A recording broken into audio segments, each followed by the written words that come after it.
Good evening, everyone, and welcome to this space and place that we know as New Life Metropolitan Community Church. For those of you that I haven't met, I'm Reverend Mark Bird. I'm the senior pastor here. And I'm not going to say it's a delight, but it is an honor and a very humbling honor to be able to offer this space that goes way back 19 years ago, not in this space, but out of New Life. Tracy Swinarski, who's seated on the podium, and Dee Subi started the first Transgender Day of Remembrance, not only here in Hampton Roads, but across the Commonwealth of Virginia. And so tonight, as we gather to remember and honor the memory of those precious souls that have been lost to violence and to murder over the past year, welcome to this space. And on behalf not only of New Life, but our other sponsoring agencies and organizations, the Transgender Assistance Program of Virginia, LGBT Life Center, and the Southeastern Transgender Resource Center, it's so important for us to have this event to come together as a community, because we know that perhaps more so than any other time in our lifetimes, that we are under attack as a community. Let me just say about this space, again, it's a safe space, no matter who you are, how you self-identify, or how you self-express. I like to say there's no right or wrong way to be trans. There's no right or wrong way to self-express. And so no matter who you've come from, or if you grew up in a faith community or not, it doesn't make any difference to us. You are welcome here this evening. Behind the sanctuary, and for those coming in, there is extra seating out in the fellowship area. There are restrooms. It's been the long-standing policy of New Life Metropolitan Community Church that you are free to use whatever restroom with whatever gender you self-identify. The restrooms are, however, marked all gender tonight, so they're in either corner in the fellowship area. There are also quiet rooms there. If for whatever reason you need to just step away, and we know that coming together for this event in particular has a lot of emotions packed for a lot of us. And so don't hesitate. We have counselors that are there, Angela Callahan and Jessica Gurley. If they were raising their hands right here in the center, so they're more than willing to step in and talk with you during that time. You notice that on the table, and let me also say I'm delighted to welcome here with us as part of our volunteers the Sisters of Perpetual Indulgence. And you may have heard from them across the country, but we're delighted that there's a chapter right here in Hampton Roads. And so standing honor guard with us, and for those of you who were here last year, the flag that's here you'll be invited at the end of today's ceremony if you'd like to come and sign your name or leave a message of respect and reflection for any of the folks that we're honoring tonight, or just in general of support to our community. So we'll offer you an opportunity to do that. Also, let me just say that we have, I'm going to introduce in a few moments our MC for the evening. Vega will be here, and Tarina and Emily, and they'll be introduced as we go through the program. A couple of things to keep in mind as we come together. It's called the Transgender Day of Remembrance, but we also usually add "and resilience," because it is so important for us to look at each other and see each other. And even when other people want to erase us or to say that we don't matter about things, we know that we do. One of the things that we have sort of batted around in planning this evening, there's an old African American spiritual that goes, "Like a tree planted by the water, we shall not be moved." And that's probably how we're going to end tonight. And we've written some appropriate, and those lyrics will be on the screen, because it's going to be a somber moment as we reflect on these individuals that we've lost. But by the end of the evening, we want to come together, committed in our unity to support our transgender, gender non-binary, gender fluid community, along with everybody else in the LGBTQAI plus element of P alphabet that we all know.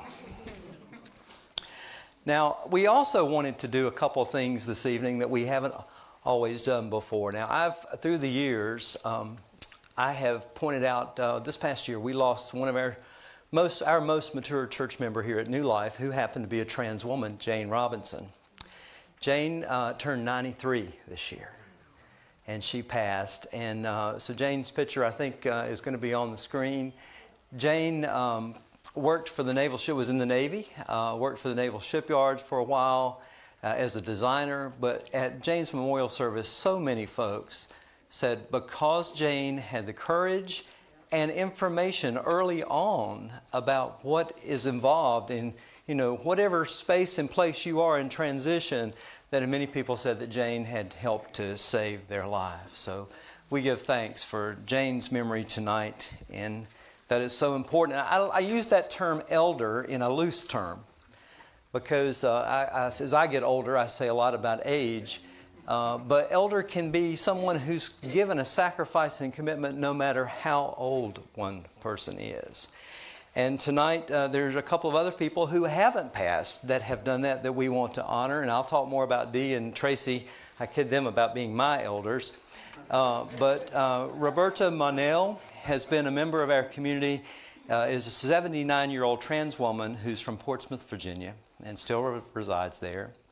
Her life has been a great adventure, and there's not enough space to document everything, but we're going to touch on a few things. She was in the Army from 1965 to 1971. In 1975, she joined the Portsmouth Police Department as a street cop, training officer, and detective. She made a career move in 1985 as a Naval NCIS investigator. And on June 30th, 1994, she had her gender reassignment surgery. In 1999, she joined the Portsmouth PD, and this time as a female officer. Can I hear amen to that? She fought hard to get hired, but on June the 26th, 2000, she became a female Portsmouth police officer, becoming the first post-op transsexual female in the entire United States to be hired off the street as a certified police officer. She worked as a street cop and then as a detective until she retired at age 62 in 2007 as a lieutenant of the Portsmouth Sheriff's Department in charge of Internal Affairs Unit, Roberta Monell. Wow. It's important, isn't it, for us to have those role models, to say that there is hope and resilience, even in those tough times as we honor the lives of those who have been murdered in this society and culture of hate. And the next person, and actually, Vega, if you could hand me my phone right on the floor, I'll grab it right here.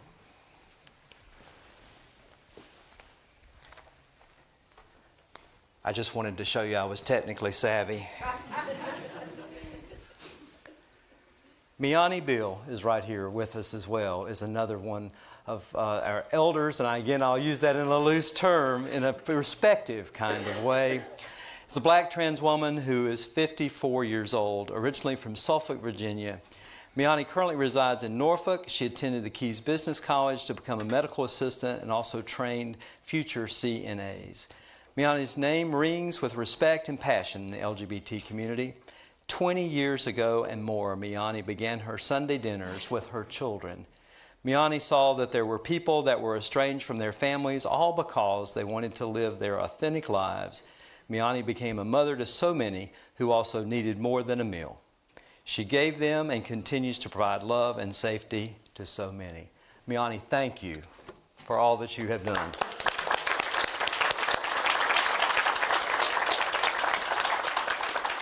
Now, as we go through this evening, and in just a moment I'm going to introduce our MC for the evening, but let me just tell you a little bit about what's going to happen. You're going to hear a couple of speakers. At one point, as we almost always do during this ceremony and observance, there will be a video honoring the lives of those who've been killed. There will be a moment of silence following that video, and at that time, you'll be invited during the moment of silence to light these candles that represent each of the 26 lives that the Human Rights Campaign is recognizing. Now, there's some discrepancies, and I'm not going to say discrepancies, there's some differences between the numbers that are being reported by the Human Rights Campaign and the Center for National Transgender Equality. They list 53 people, I think. Some of those differences are because that there are different reporting times, they have different criteria, and they have different sources from hearing. And what we all agree on, and I think the Center for National Transgender Equality also report that 430 some, I think, worldwide, transgender individuals have been killed and murdered over this last year since we last gathered. And what we all agree on is that those numbers are most likely underreported, because we know that is so true in our community. Vega Olivia Perry, aka Vega Ova, is a native of Newport News, Virginia, and currently living in Norfolk. She works as an instructing nurse and has enjoyed 12 years in the healthcare field.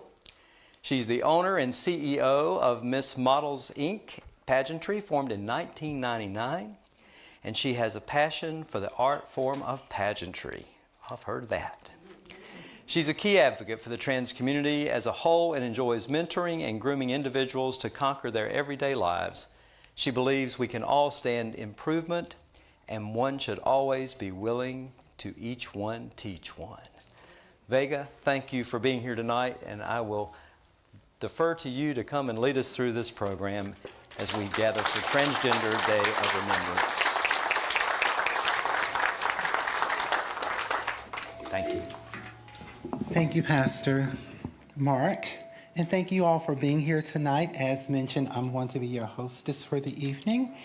I may sound a little redundant to some of the things that you all have heard Pastor say for the evening, but I think it's very important for me to mention some of these things. There are 2 days that are very important for our transgender community as a whole. One is called TDOV, and that is Transgender Day of Visibility. That is held annually on March the 31st of each year. The reason why it's important for us to have our visibility is because we need to be visible. We need to know that we need for people to understand that we exist and we're not going anywhere. We bleed the same way you do.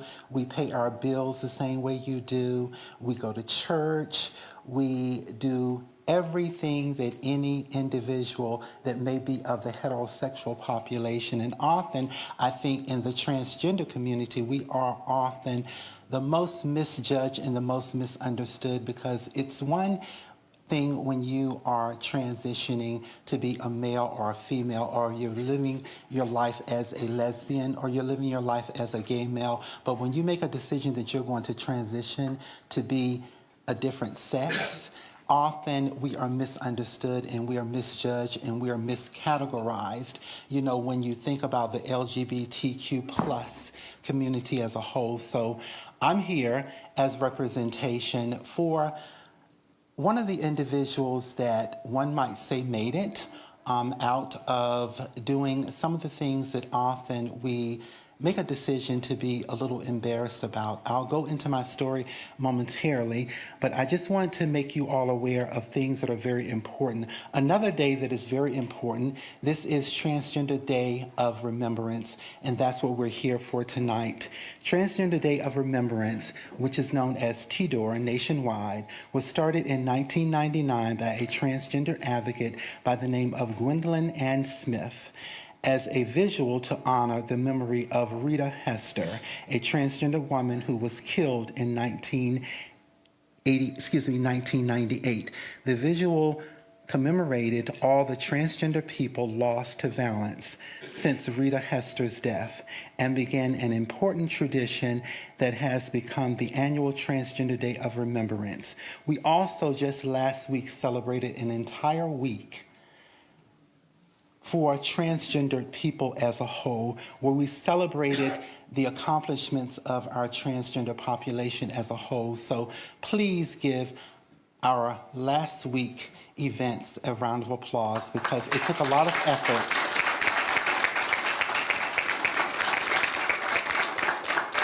Thank you so much. This was a visibility for transgender people to address issues in our community that we face on a daily basis. So we want to thank everyone once again for being here tonight. I will segue into TDOR.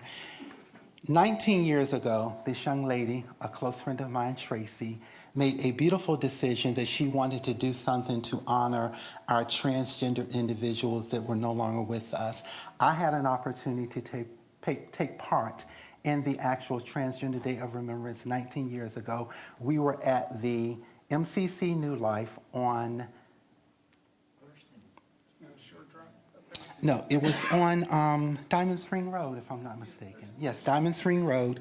It was a small amount of us that gathered there on Diamond Spring Road, but I remember it wholeheartedly because It was something that I'll never forget because it was giving us an opportunity to show that we cared and to show that we stood in the gates and we stood in visibility for those that were no longer with us. Often in our lives, we see people that stand before us and they look so beautiful and you think that they have it all together. And I'm one of those people that often people look at and they think that you have it all together. I have struggled so much. I have did things to survive, and often I've did things that people would question to say, wow, why would you do something like that? But until you're in that position to where you need to pay your bill, your lights are being turned off, you have nothing to eat, you stand no judgment because you don't know what you would do if you were in that position to where you were struggling. I struggled during the time. I came from a beautiful family. My family loves me. I come from a loving mother and father, but I wanted to be responsible. I wanted to be able to maintain, and I wanted to be able to take care of myself. And during that time, when I was 20 years old, all I thought to do was to go on the streets. So I walked the streets of Ocean View. I walked the streets of Church Street. I rode up and down the blocks of Hampton Boulevard. And what I was doing, what they called it back then was tricking. Today they call it escorting. They've given a more formal name for it. They call it survival work, but back then we called it tricking. And the reason why we called it tricking is because we were trying to trick the clients. We were trying to trick the dates into giving us their funding so that we were able to maintain and be able to take care of ourselves. Fortunately for me, I was one of the ones that never did drugs, but I know many of the young ladies that encountered the drug use and things of that nature, but they were there trying to maintain their habit, but most of all, they were there to try to survive. In 2009, I worked for an organization for a very long time, and I feel very comfortable saying this. I worked for an organization called the Tidewater AIDS Crisis Task Force. In 2009, I unfortunately lost my employment. And the reason why I lost my employment is because I was doing what I was not supposed to do as working as part of the agency. I was online, and during that time, we were able to post online so that we were able to have clients to come to our home, or we were able to meet those clients and things of that nature. But I'm standing before you today with a realistic aspect of the struggles that happen when we are needing to do the things that are necessary for us to survive.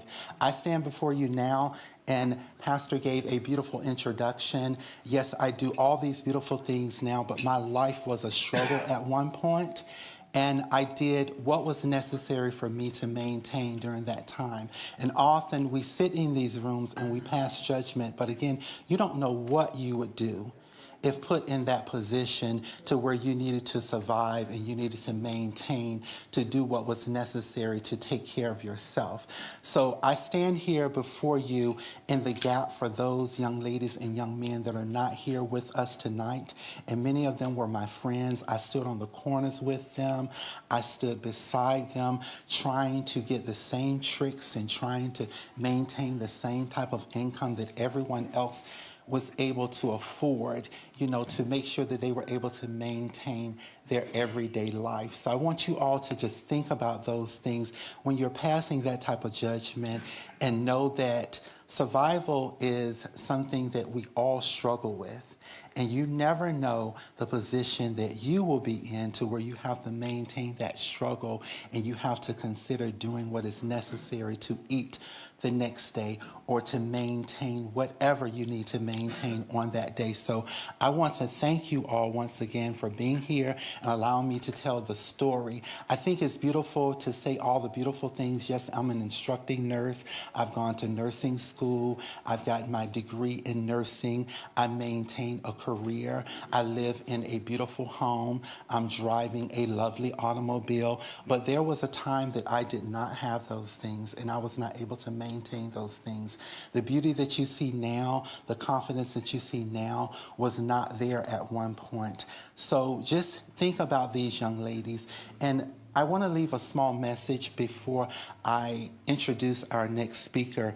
Often we have these organizations, and these organizations are funded for our trans community, we are the target population, but often the embarrassment is sometimes going to those organizations just to ask for that type of assistance, because often the organizations, they smile at you, they shun, and they talk bad about you behind your back. But often you are on the streets and you're trying to maintain your everyday life, and you go to these organizations and often they manage the money and they manage the finances as if it's coming out of their own pocket. Loosen those hands on those finances and please assist these individuals, because often the assistance that is needed for these individuals may cause them not to go out on the street that night and end up getting killed because they're trying to make some money just to eat the next day. So please, if you have those resources, take your hand off of them. Stop being so tough on those resources and allow the community to have those resources, because that's what they're there for. They're not there for you to manage them and make a decision on who you're going to give them to and who you're not going to give them to. So with that being said, I'm going to introduce our next speaker, which is a dear friend of mine, Tarina D. McCrae, also known as Tarina Deshay McCrae, also known as to our community, as Tarina D. Williams. She's a trans woman of color from Norfolk, Virginia. She has overcome a lot of obstacles in the past few years, including almost losing her life due to an act of violence. She is an advocate for the trans community, speaking out for those of us who do not have a voice. Tarina felt there was a need for a transgender resource center in Norfolk, Virginia. So in 2018, she established the Southeastern Transgender Resource Center, which is a nonprofit organization here in the Hampton Roads area. Also, she is the founder of the Lamia House, which is a transitional house, which was established in January 2022. Ladies and gentlemen, without further ado, we're going to ask you to please receive our first speaker of the evening, Tarina D. Williams.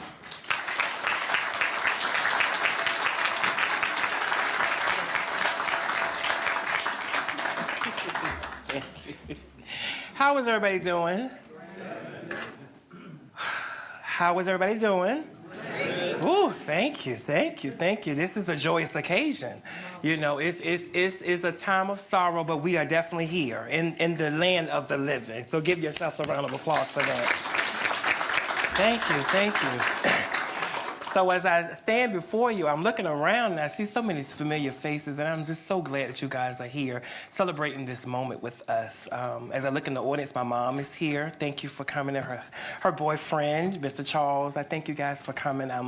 Sometimes she forgets things, so I let her know that, we were here, and she's here in the building. So we thank her for coming.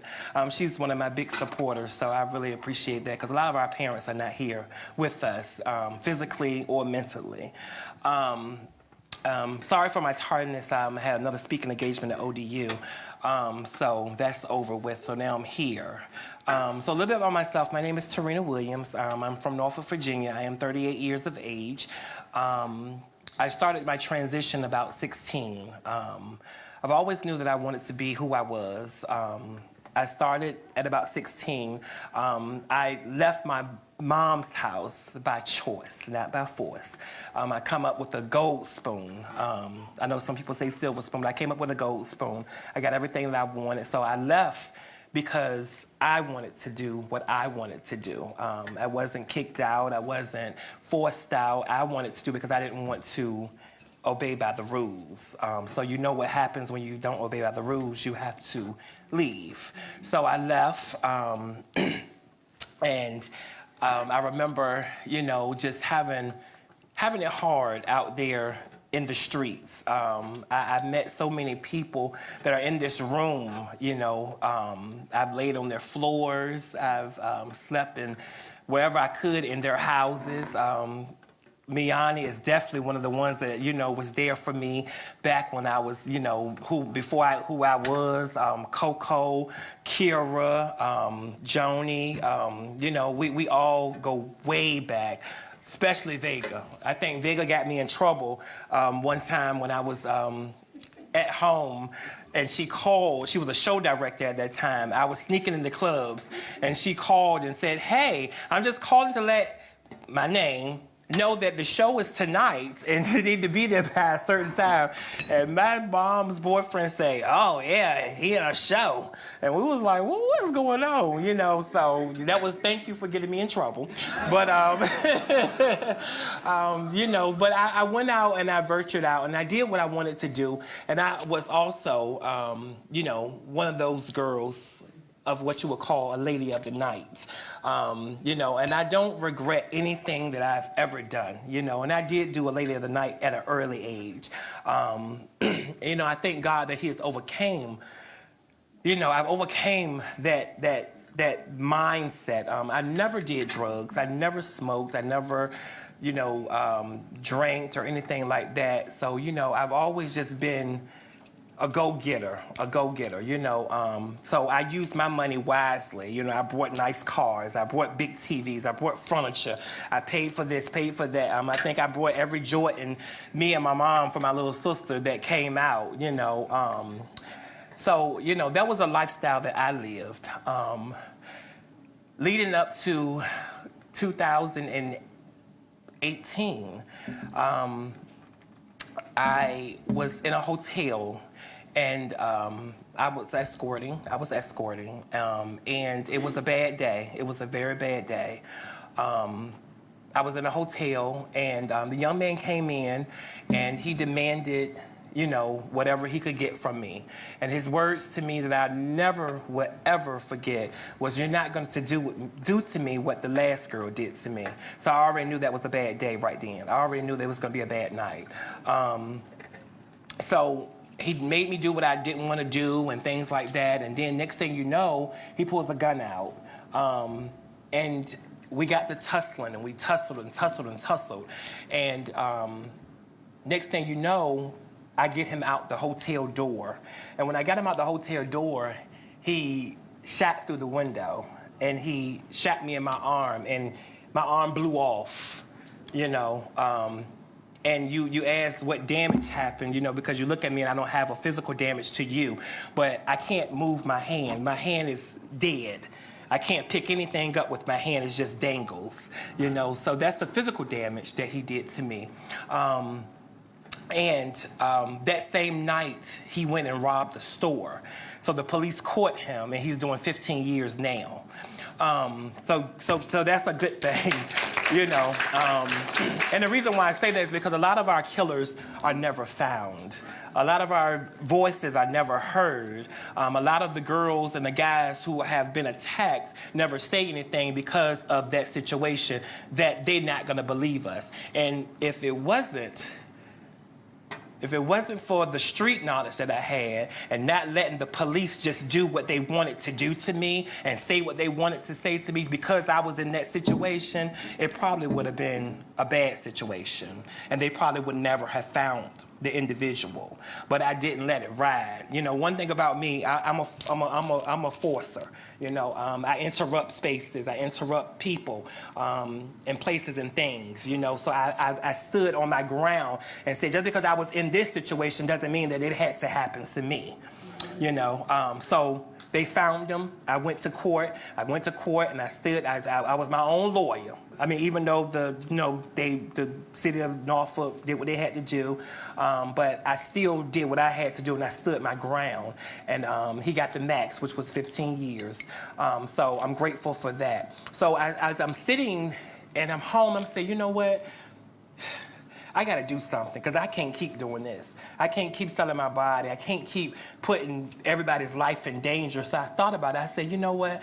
I want to do a center. I want to open up a center, a nonprofit. I didn't know nothing about a nonprofit. I thought maybe I could just go in there, get a business license, and do it. And then somebody said, no, you need to do a nonprofit. And we have so many nonprofits. God, Jesus, But thank you for the nonprofits. But at the end of the day, I opened up a nonprofit, and at first I wanted to just do direct services because I wanted to just help people. I always say I'm thankful for my mom because we had our first support group in my mom's living room, and that was 6 years ago on a Monday. I think we had it like on a Saturday night, Monday night, anyways.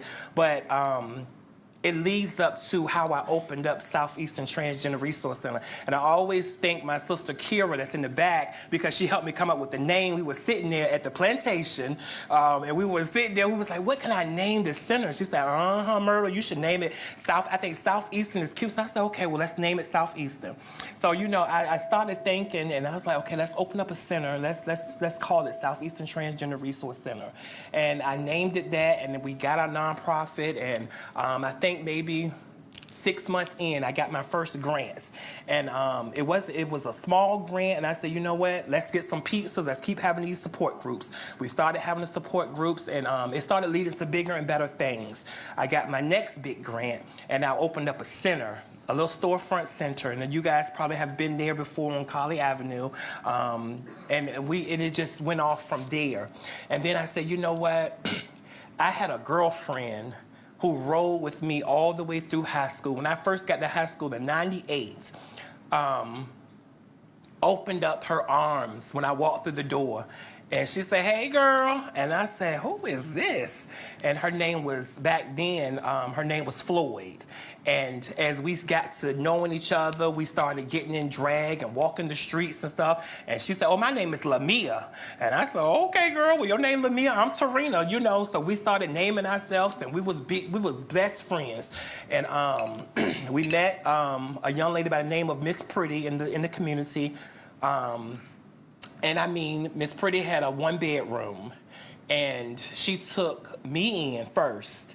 And I said, hey, I got a girlfriend that, was trying to leave her house and stuff like that. She didn't ask no questions. She said, well, tell her to come over and spend the night. And we spent the night, and we went out and went to the club and things like that. And me and Lamia, she slept one way on under the dining room table, and I slept the other way. And I mean, it was like we was just in there, and we just talk and talk and talk. She said, "Hey, you know what? When I die, girl, I want you to paint my face." Anybody know me know I love makeup. I'm rude to the gods now, like I'm ready for the funeral now, But she said, I want you to paint my face when I die. If I ever die and I die before you, I want you to paint my face and do my hair and my makeup and stuff like that. And I said, girl, you ain't going nowhere. And, so all these years has passed. And, of course, when you're friends, you go your way, we go our way. We always, anybody can testify. We may not see each other during the day, but on the stroll, it's like a family reunion. We see each other on the stroll, we jump into the cars, and we get out the cars, and we, praying that we see each other next hour. Anyways, we got through that, and right before she passed, I think maybe like a month or so, I saw her in the store. And she was like, girl, what you doing? I said, girl, nothing, trying to find me something to wear to the stroll. And we kikied and we talked and we laughed and we joked and stuff like that. And we was on the stroll one night, and the guy walked past, and, he walked past me, and I'm like, I must look ugly tonight. But he wasn't looking for a date. He was looking for her. And he found her, and he shot her 6 times. Shot her 6 times and left her there and walked past everybody as if nothing had happened. It was just a terrific scene. It was just horrible. Everybody got the call, don't come on the stroll, it's this and that. They left her out there. It was probably about 3 o'clock in the morning. I think the police and stuff didn't get her body until maybe like 8 o'clock in the morning. We fought. Some people say they know who it was. We all know who it was, but as far as where he is, nobody's speaking up. We tried to fight, we fight. I spoke to her mom numerous of times, and her mom is not okay, but it's nothing that we can do until we all stand together and fight forward. I've done what I could do. I'm still in the process of doing different things. So that leads me to, her funeral. It was so sad. It was, you know, I did her makeup. I did her wishes. I did her makeup, and I had to stop because as I'm doing her makeup, the embalming fluid was coming out of the bullet hole. You know, so that was just like a terrific, I mean, it was horrible. And I just was thinking to myself, you know, wow. You know, as I'm lifting her hands up, the embalming fluid was coming out of her hands because she tried to cover her face. And, you know, it was horrible. You know, and this is before my accident. So at my accident, I was like, whoa, this is terrible. You know, so I just thank God. And that's what made me open up another program in STRC, which is called the Lamia's House. And if anybody has been to the Lamia House, you know that it's a wonderful program. We do so much stuff in there. We have dinners. We have the girls that come in, they get jobs. Everybody has a success story. Everybody has a success story coming out of the Lamia's House. And I don't have a lot of programs in my organization as other agencies does. And it's because I want people to feel comfortable coming into STRC. I work very, very closely with TAC Virginia, and I want to thank you so much for being there. She calls me and I call her, and I mean, when we put something together, we put it together. You know, I thank Sunny. Where's Sunny? I thank her for just being who she is, because that is a true supporter of our community, and we love you, and thank you so much for being who you are. We love you too. Thank you so much. When it comes to our trans community, you know, I know that some of us are looked upon, like Vega said, as this, that, it, and whatever, you know, but I'm a child of God, and I'm human, and I'm here to stay, and I'm not going nowhere. And Pastor Mark, I'm not gonna cuss. I'm not gonna cuss. But if you heard all of the other campaigns, we not going nowhere, you know. But Lamia was a ride or die, and I know that she will be in here, and she will be wonderful. I mean, she would just be a wonderful person to be around. She had a very wonderful spirit, and I think that the girls in the Lamia House, we have some that are headaches. I'm not gonna lie, they are headaches, Lord Jesus, you know. But Lamia was a headache, so I have to. But we do have an understanding with the girls in the house and the guys that have came to the house, and a lot of them are in here now, and I really appreciate you guys for just being who you are and your success stories and just making Lamia proud and making myself proud. And everybody that's in here, I know that you have been to our T-Door event and you have been to our T-Dove events, and I know that we have partied, we have came together, we've cried together, and I just thank you all for just being a part of not only this occasion, but STRC and the Lamia House, and everybody has donated. I really appreciate it from the bottom of my heart. I haven't been in a setting like this with you all just to have the communication, to just be able to speak and say that I thank you, and I love you all, and God bless you. Thank you so much.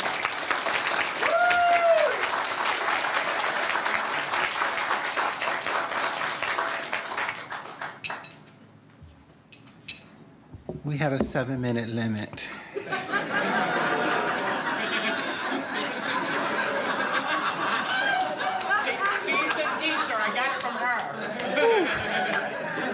Good God Almighty.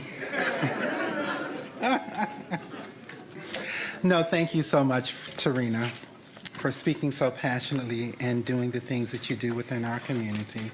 We really appreciate it.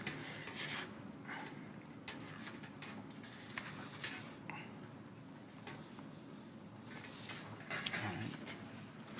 Our next speaker, Emily Labar. She is a graduate of the First Colonial High School in Virginia Beach and currently attends James Madison University. Over the past year, she has been incredibly active in resisting transphobic policies in our school and plans to continue this work. With that being said, ladies and gentlemen, please welcome Ms. Labar.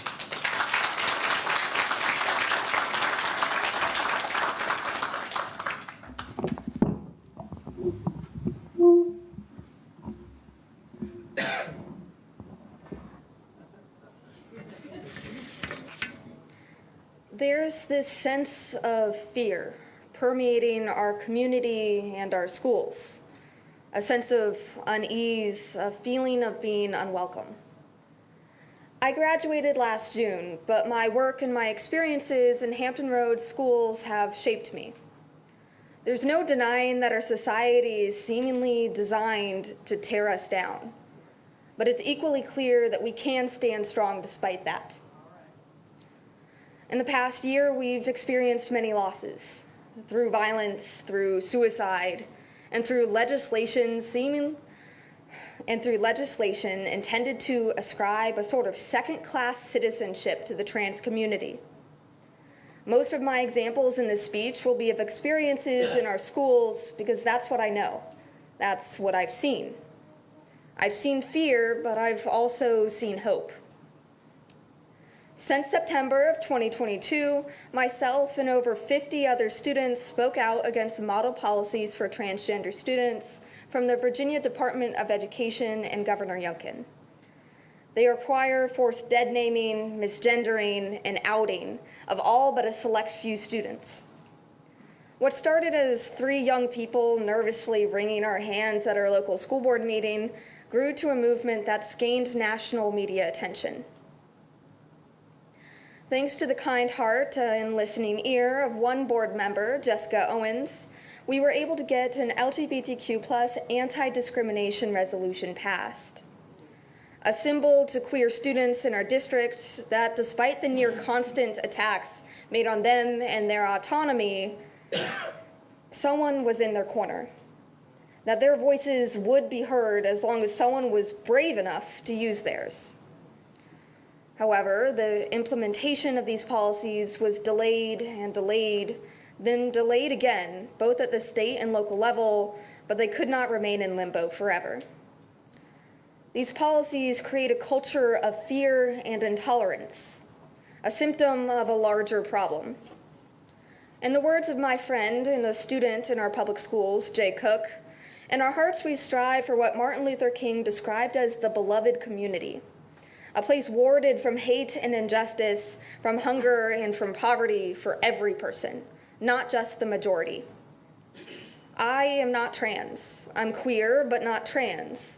There is this difficulty, not in finding trans youth willing to speak up for themselves, but in finding those who feel safe to, who have time to, who are able to be in the right place at the right time. Most of my advocacy has been informed by these people. With the hardships ravaging the queer community as a whole, it's easy for this to become the only thing we focus on. It's easy to focus on someone's death rather than the life they lived before they died. There's this bright light in all of us, this passion, this hunger for something better, for ourselves, for our family, for our friends. This light shines even in those we have lost. We can't view these losses through the sole lens of what has taken them from us. Instead, we must remember who these people were, their light, their vibrance. Sometimes in our advocacy, we fall into this trap, this idea that because of how we are treated by society, we must be rescued. But at the end of the day, the person who rescues us is going to be ourselves. I say life is going to get better, not because of some blind faith in the righteous arc of the universe, but because we are going to make it better. One day at a time, one child at a time, one life at a time. And it's okay if that one person you help, that one life you save, is your own. Today is about looking to the past, but it's also about looking to the future. I see brighter days ahead. I see the sun peeking through the clouds after so long in the rain. I see the future, and in it, I see us. Thank you.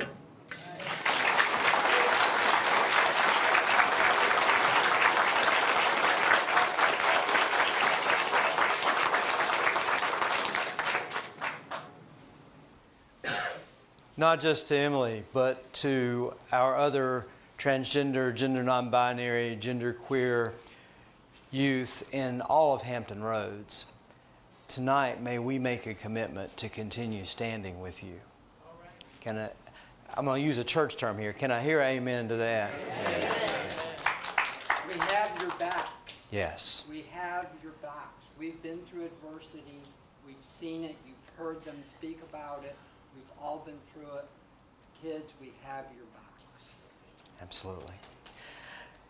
The candles, every year we do different things to symbolize everything that we're feeling and doing. Sometimes we almost always use candles. We've used rocks. And on the table over here, you see the photographs of those individuals that you'll be hearing their stories on the screen in just a moment. And thanks to our allies and friends at Northrop Rocks, they've painted the individuals' names beside of those photographs. So you want to take a look at that tonight as well. The candles that you see here on the table, the three, represent remembrance, resilience, and hope. And as we come together, it's hard sometimes to hold in our hands, in both hands, all of those things, because those emotions tend to either well up on side of us or sometimes they catch us by surprise. But Dee and Tracy, as elders, in a respectful way, would you light our candles of remembrance and resilience and hope?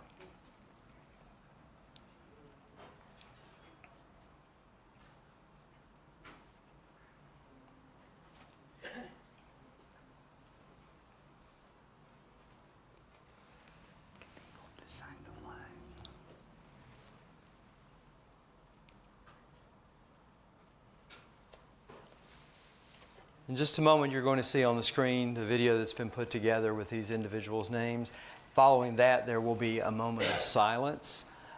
During that moment of silence, as you feel comfortable and would like to, individuals can come forward, and we have candle lighters here, not during the video, but during the moment of silence, to light these individual candles representing the lives of those that have been murdered this past year. Following today's observance, I can encourage you to if you'd like to sign and leave a message on the flag that we'll keep year to year and add to it if we need to. I think the big hope that and today one of the reporters said something about it being a celebration, and we very quickly said, no, and it's an observance. This celebration will be the year that we do not have anyone's life to remember who's been killed. Call your attention to the video screens.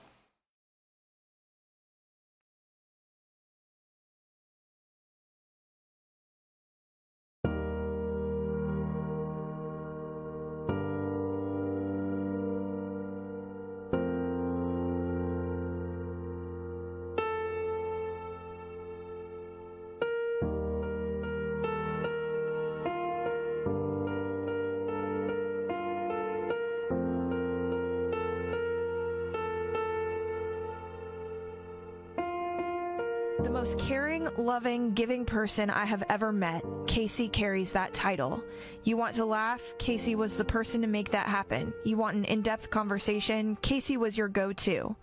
We all lost an amazing, talented, loving piece of our hearts. Stay together and stay resilient to fight for what we believe in, and never let Torque's memory go without honor.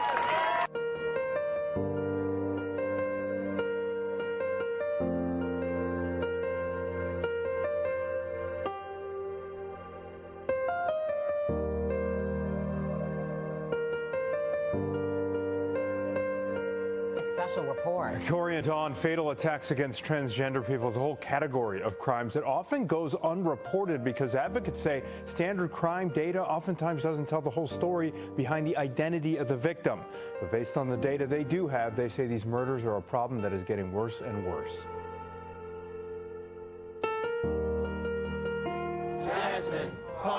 A crowd gathered to remember Jasmine Starr Parker. I'm trying to keep it together. Pamela Witherspoon says her sister's death has been tough on their family. Because she wasn't the type of person that did things to people. I came here today because Zashay is a black trans woman and I'm a black trans man. I'm trying to mitigate this happening again by showing up for community and encouraging community. There has been a lot of heated discussion about people like your sister across America. What do you think that Americans should know about Cache? That Cache was human. She was like everyone else. She was a loving person. And I don't see the difference in between the people from that community and the other people. All right, Ada Henderson.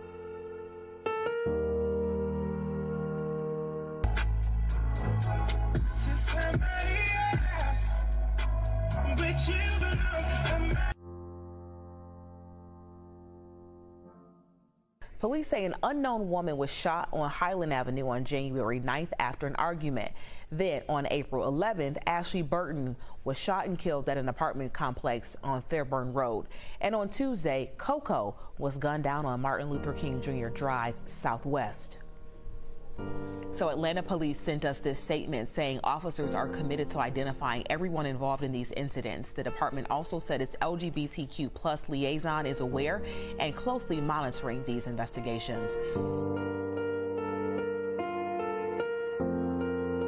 Coco, whose real name was Rashida Williams, was a prominent transgender woman featured in the award-winning documentary Kokomo City, which premiered at the Sundance Film Festival in January.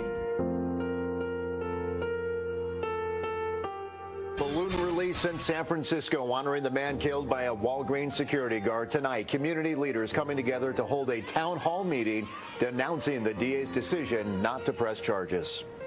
I think it's time for us to stand up for Michael Brown's family, for those that are fighting for justice. We want a fair and impartial process.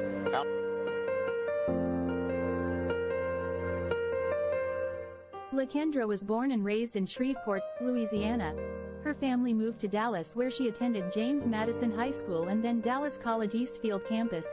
According to her Facebook profile, LaKendra had started a nonprofit organization and was self-employed.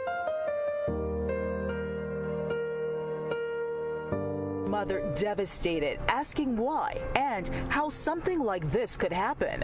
She was just getting a job, went to school. I just don't understand why this happened. Fox 2.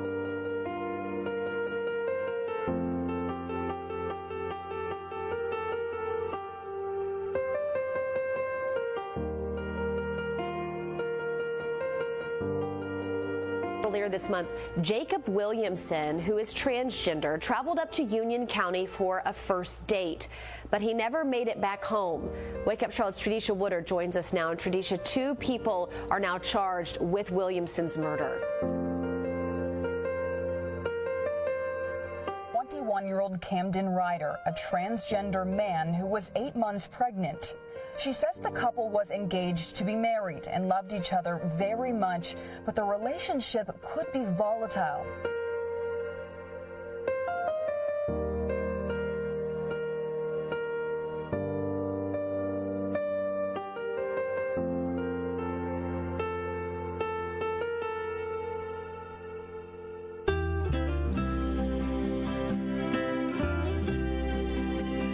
¿Cómo te extraño? Pero sé que en otra vida nos volveremos a encontrar.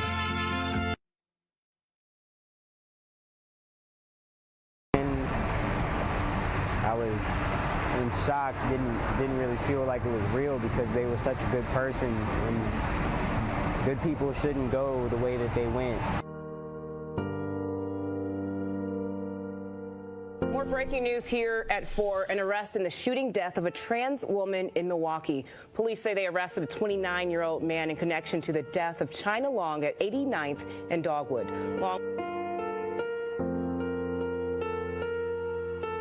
And Dominic Dupree, a 25-year-old gender non-conforming entrepreneur out of Chicago, was sitting in their vehicle and ended up being fatally shot. There are currently no suspects and no one has been arrested. Dominic Dupree, we speak your name today.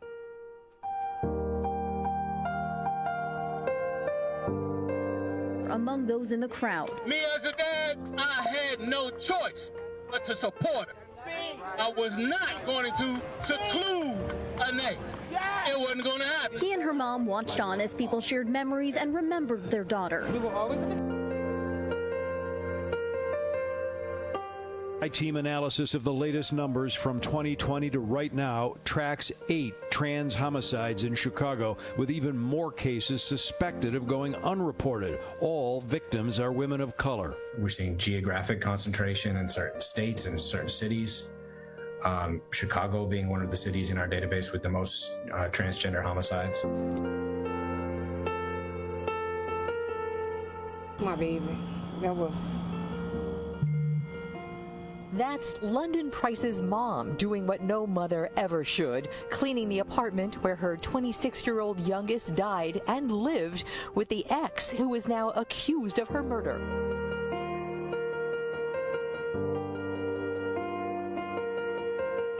There's incredible activism happening, even in the moments where this seems despairing. We rise up, we resist, and that is happening too. So I want to make sure that we support and uplift those who are fighting in Tennessee and those who are fighting in Alabama and Arkansas and Louisiana and all throughout the states. This year, we've seen an aggressive push to implement anti-trans legislation in the United States. There are currently more than 400 active anti-trans bills across the country.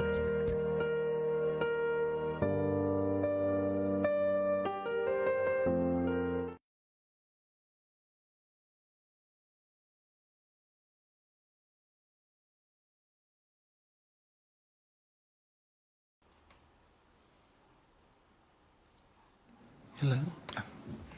Thank you so much for that video footage. And as an improv, I would like to ask if you are a mother or a father of one of our individuals that identify with the letters in our abbreviation, if you could please stand.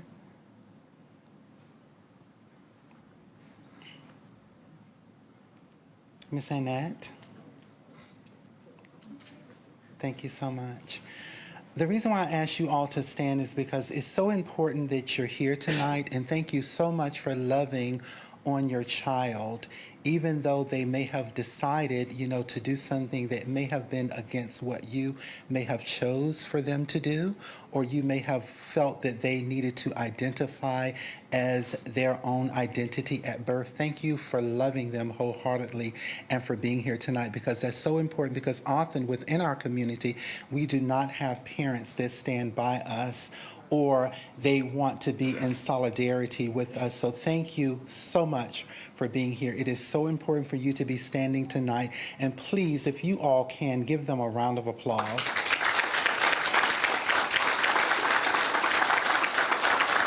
You may be seated.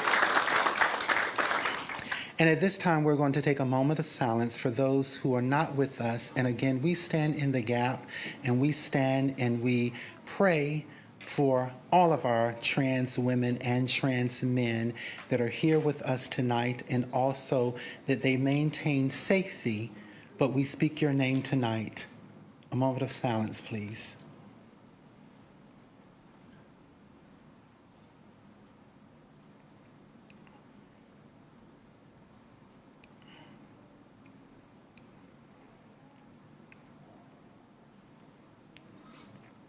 Thank you so much. And as we continue with just a moment of respect too, as you would feel comfortable doing, we invite folks to come and light these 26 candles. There are 13 on each side, just in memory of the lives that have been lost to murder this year.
I often refer to lights such as these as a reminder that there's a light in every single person.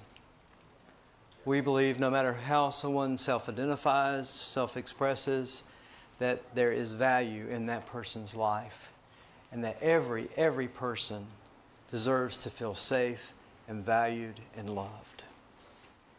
As we leave tonight, we will extinguish these lights, but the memories and the ways that these individuals, even if we didn't know them personally, they are us. And we carry that with us, as do their families, their biological families, and their families of choice. The words of Maya Angelou, I think, are very appropriate. We've used some of her words before at T-Door. This one I don't think we've used. It's called Continue. My wish for you is that you continue. Continue to be who and how you are, to astonish a mean world with your acts of kindness. Continue to allow humor to lighten the burden of your tender heart. Continue in a society dark with cruelty to let the people hear the grandeur of God in peals of your laughter. Continue to let your eloquence elevate the people to heights they had only imagined. Continue to remind the people that each is as good as the other and that no one is beneath nor above you. Continue to remember your own young years and look with favor upon the lost and the least and the lonely. Continue to put the mantle of your protection around the bodies of the young and the defenseless. Continue to take the hand of the despised and diseased and walk proudly with them in the high street. Some might see you and be encouraged to do likewise. Continue to plant a public kiss of concern on the cheek of the sick and the aged and the infirm, and count that as a natural action to be expected. Continue to let gratitude be the pillow upon which you kneel to say your nightly prayers, or just to be in your spiritual space, or just to be you. And let that faith be the bridge you build to overcome evil and welcome good. To ignore no vision which comes to enlarge your range and increase your spirit. Continue to dare to love deeply and risk everything for the good thing. Continue to float happily in the sea of infinite substance, which set aside riches for you before you had a name. And continue, and by doing so, you and your work will be able to continue in our lives and in each other. Tonight, may that be our mantra as we go. We have also the Virginia Beach Prevention Services here tonight. One of the things that we know that as we hear the news and as we, in our community, and especially in the transgender, gender non-binary, gender fluid community, perhaps more than any of the rest of us in the LGBTQAI plus community, feel the stresses and face risk of suicide. And one of the things we'll be talking about going forward is what we continue to be there for each other, to be a safe community for each other. And as Dee, as you said, especially to our young folks, we've got your back. And may we really mean it. It's easy to say it, but it's not as easy to always do it. Look to somebody sitting beside of you and say, I got your back.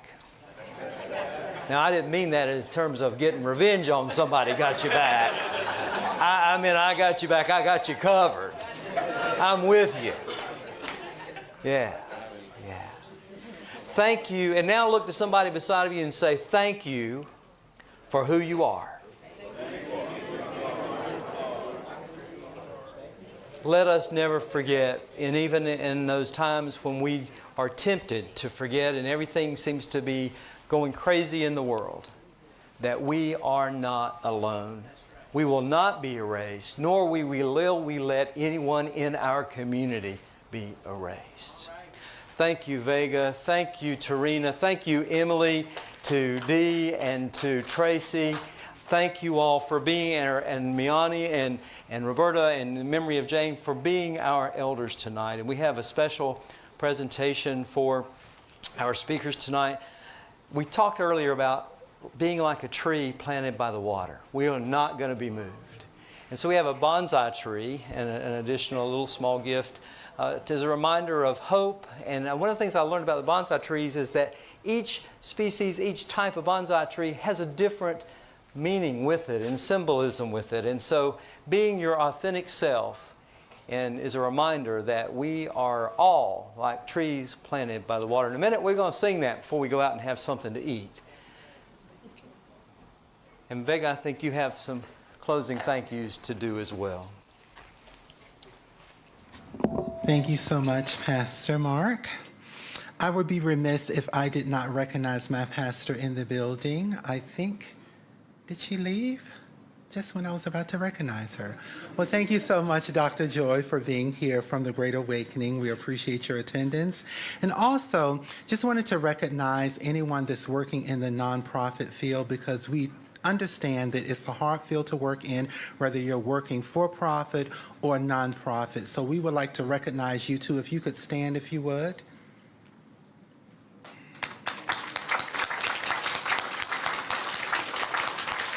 Thank you so much for working in such a demanding field. We appreciate your attendance and you being here. We also would like to thank our sponsors for the evening. For TDOR, that is going to be TAP VA, the New Life Metropolitan Community Church, as well as the LGBT Life Center, as well as the Southeastern Transgender Resource Center. We would like to thank you all for being sponsors for the evening. We would also like to thank our sponsors for the actual refreshments that you all will receive throughout the course of the remainder of the evening. And this is going to be sponsored by Medita Cafe as well as the Samaritan House. Thank you so much for sponsoring our refreshments for the evening.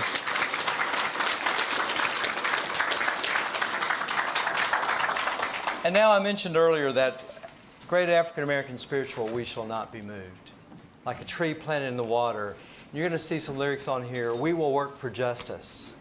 We believe that love is inclusive. We will not be moved. And our music group from In Life is going to help. I'm going to ask you to rise as you're able and let that be our mantra as we leave this place, that we're going to continue and be there with each other, and we will not be moved. Actually, you may want to be seated so you can see the lyrics on the screen. Sorry about that.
thank you for being here. Thank you for being who you are. There are refreshments in the fellowship area. Enjoy this time to just be together and know you are not alone.